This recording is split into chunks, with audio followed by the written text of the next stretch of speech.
if you look at the example of other countries, you can see that these things can harden awfully fast. And we are made of the same human stuff as our Hungarian and Polish and South African and Filipino and Turkish counterparts. And there's no reason to believe. We have some advantages. We have better established institutions. We have longer grounded ways of doing things. But there's no reason to believe that what happens elsewhere can't happen here. There's nothing miraculous about it. Before I wrote the article, I gave a talk at UBC. And I was, beforehand, I was meeting with some UBC students. And not to say anything untoward about a friendly, competitive institution, but I asked them, why do you think that these things that have happened in the United States have not happened to date in Canada? They all pondered, and the answer the room of students came up with was, because we're so awesome. And I said, well, let's just exclude that.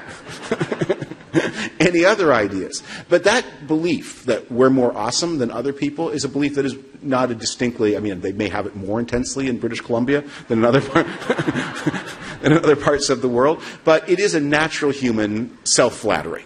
But I think Americans are having to confront, and other people too, that we have flattered ourselves too much. What we are seeing in Europe, what we are seeing in North America is of a piece. What is happening, and I don't want to make any invidious comments about anybody else's election.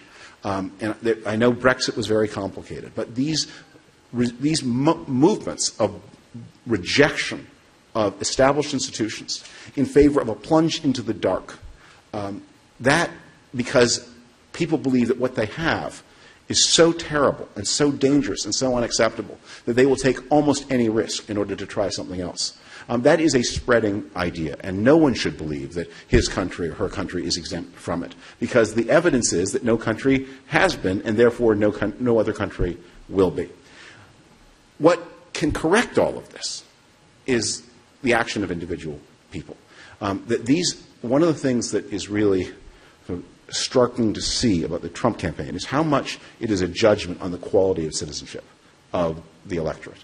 People have the opportunity in the modern world to be better informed than ever before in human history, than any previous generation.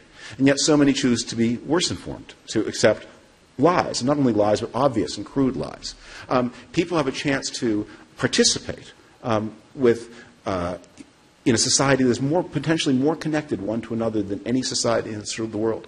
And yet what we see is people living ever more isolated lives. The number of people who say, I have no close friends. The number of people who do not participate in organized religion in any way.